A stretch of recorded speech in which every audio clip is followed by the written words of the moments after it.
This is Soundside. I'm Libby Denkman. It is Thursday, which means my Sound Politics co-host Scott Greenstone is here in studio. Hi, Scott. Welcome. Hey. So you're going to take over the show here for a bit because we are turning our attention to the 4th Congressional District. That's right. In central Washington. We've been interviewing other candidates so far this week, and you just interviewed one of the top ones, and this is a really competitive House race here.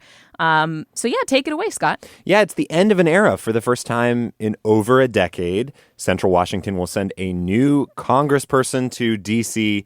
Dan Newhouse is retiring as U.S. House Representative for the district, covering, just to remind listeners, that the 4th District in Congress covers Central Washington from the Canadian to Oregon border. Yakima and the Tri-Cities sit in it. It is a district with a lot of support for President Trump.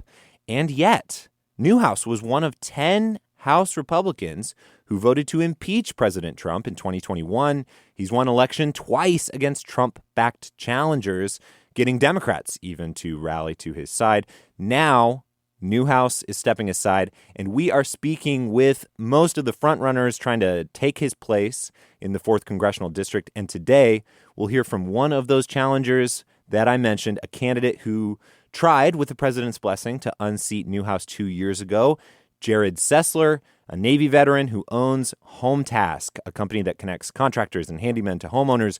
Jerrod, thank you for being here. Yeah, thanks for having me. Appreciate it. So this is your third time running for this office. You didn't make it out of the primary in 2022, and then you did in 2024, but lost in the general. Newhouse is not running this year. Both of those previous times he was. Why should you be the one to replace him? Well, for starters, out of 11 candidates that are running this time, I'm the only candidate that has ran for Congress before. And I've been working steadily for 5 years to build relationships across this district to prove myself to the constituents that I'm the guy for the job. But the biggest reason is because I don't want it for political reasons. I have zero interest in building a political resume. I want to save our country and rescue Washington, and I want to rein in a government that is ripping us off. President Trump has become the defining issue in this election. He, as I mentioned, endorsed you in your run for this district in 2024. He has not publicly endorsed you this time. Instead, one of your opponents, Yakima County Commissioner Amanda McKinney, got the official blessing from the president, or at least, he said she has his, quote, complete and total endorsement in a Truth Social post from January. Why do you think he chose to support your opponent this cycle, and how do you overcome that as a candidate in a district that voted for him something like 60%, I think? Yeah, the president didn't choose to endorse her. She supported Dan Newhouse and even endorsed Dan Newhouse and did TV commercials against me in the last cycle. So she's a turncoat, she's a political hack, and she's just trying to build her resume. What happened was she donated $150,000 to Turning Point Action in order to get their leadership to go to the staff at the White House to get a Trump endorsement that the president doesn't know anything about. And that is not dissimilar to what happened to me in the last cycle when the president's team endorsed Tiffany Smiley after the president had personally endorsed me. So what happened after the last cycle was the president and I exchanged a letter, and he put his beautiful signature across a statement that I made that said that I was going to continue, that we could win this next cycle, that I thought Dan Newhouse would retire because they had to spend so much money to try to save him in the general after I won the primary decisively. And so, I've been with the president since 2015 when he came down the escalator, and I've supported him. I've spent the last year and a half working on projects to advance the president's agenda. Those can be seen on all of my socials and especially on my YouTube channel, where we've done a couple documentaries, and I've traveled around the world 3 times, and we're going to win this race. We're leading the polls. The other candidate that you mentioned, of course, is attacking me because she's doing so poorly in the polls. And that's not because she's a horrible person. It's just because, she doesn't have the advantage I have of building relationships across this district over the last 5 years.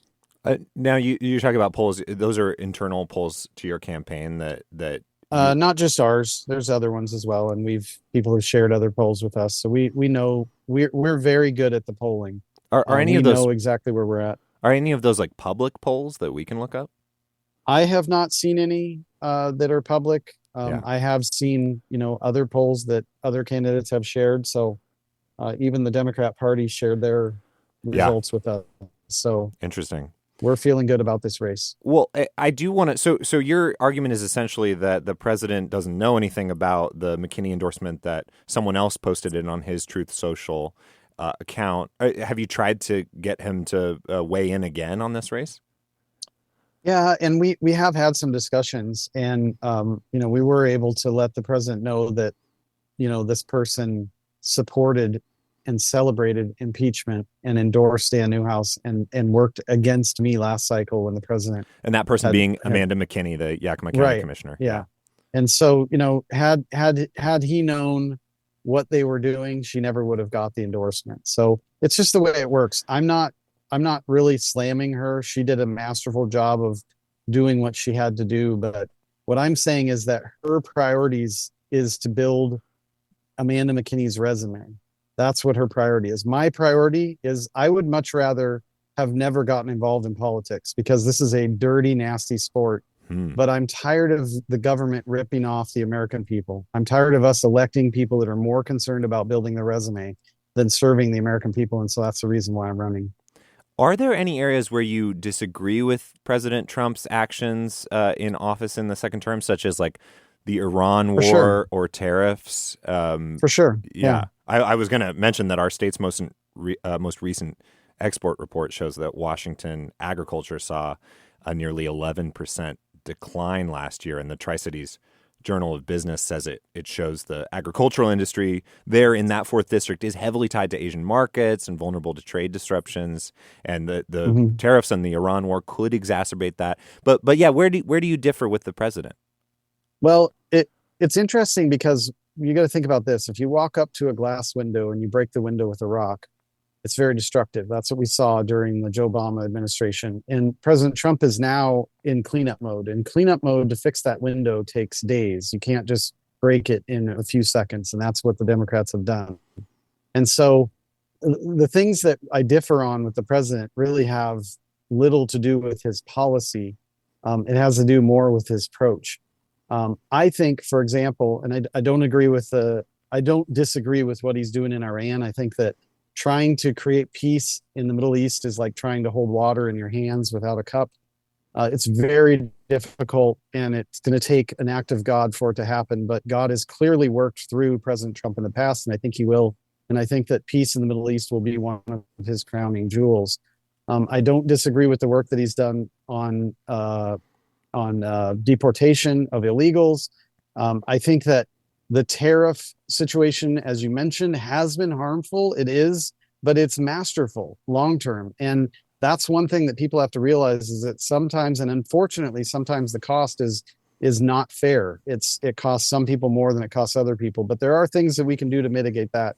And I think the president is interested in working on that. Where I disagree is I think that we should be holding foreign countries responsible for their citizens that are in our country. And I think they should be responsible for coming here, and they should be responsible when one of their people commits a crime other than the one they committed to get into our country. For example, if they harm one of our citizens, a lot of the Democrats will say, well, we should deport them. It's like, well, at that point, how is the person that was wronged ever going to see justice if we just deport them and they're allowed to come right back into the country in some other method?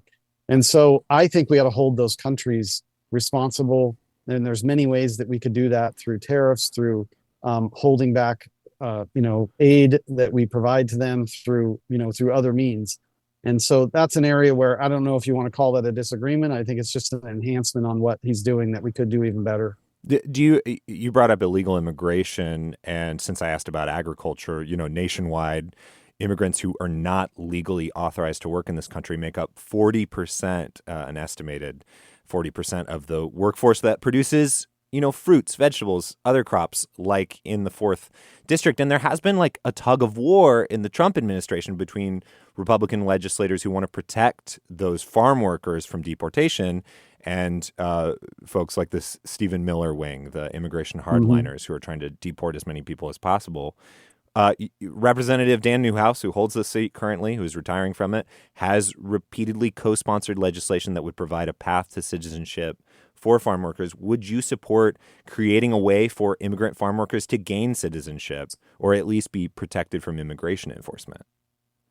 Well, I think what you have to realize just real quick is that there's a whole different crop of people that have come into the country over the last few years with this open invitation for socialist support versus the people that came here 30, 40 years ago who have been working diligently. And I think that those people should go through that sponsorship process, and they should, be honored with the hard work they've done and the fact that they've kept their nose clean, for so many years. And really, and I tell my friends in agriculture and business owners about this all the time, like, kind of shame on you for not helping those people go through this process over the last 3 or 4 or 5 decades. But I don't think that door should be closed for them. But I also think that, we have to do something. We have to continue this mass deportation process to make sure that we don't provide a pathway for people that came here over the last few years for this open invitation for free everything. Somebody that has spent 30 or 40 years here working diligently and has pay records and can prove that ought to go through the normal process that they would normally go through to be sponsored by their business owner. And I should mention here that the 4th Congressional District has a large immigrant population, ones who have legal documentation, ones who don't. Over 15% of the population was born outside the U.S., according to the American Immigration Council. So, as you mentioned, since the president took office, we've seen an increase in, that deportation campaign, detentions, immigration arrests.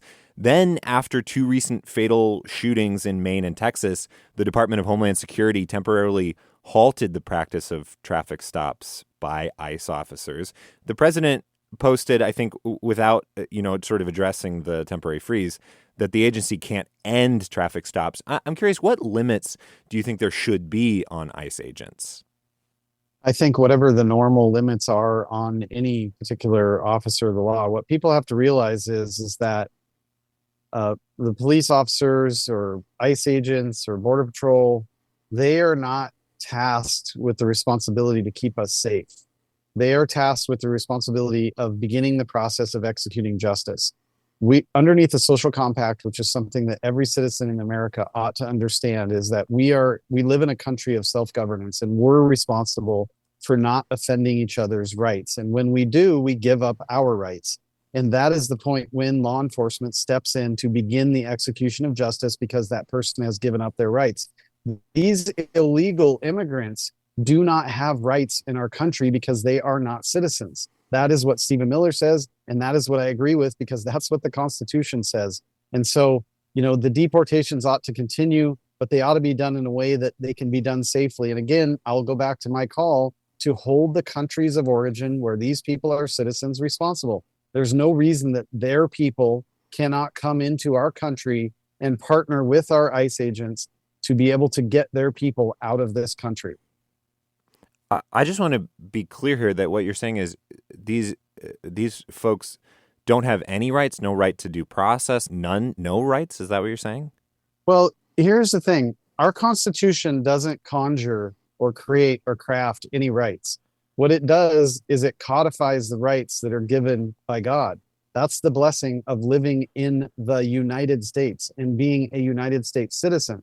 If these people want those rights, which they have an opportunity to enjoy, they need to go have a revolution in their country and get their country to write a constitution for their country so that they can enjoy those rights. Or they need to follow the legal immigration process here in our country so that they can eventually become a citizen. Well, thank you so much again for taking time to talk to us. That is all the time we have for today. But Jerrod Sessler, you are a business owner and a candidate to represent Washington's 4th Congressional District in the U.S. House. Thank you again for being here. Yeah, thanks, Scott. Thanks for having me. And thanks to Scott Greenstone for that interview with Jerrod Sessler. You're listening to Soundside on KUOW. I'm Libby Dankman. And just to note that Scott taped that interview with Sessler before President Trump reversed the DHS pause on ICE traffic stops. DHS Secretary Markwayne Mullin and White House border czar Tom Homan had reportedly imposed the pause after fatal shootings in Maine and Houston, Texas. On Wednesday, President Trump ordered ICE traffic stops to restart. Thanks for listening to Soundside. Don't forget you can listen live on KUOW 94.9 FM Seattle at noon and 8 p.m. Monday through Thursday, or anytime online at KUOW.org or on your favorite podcast app.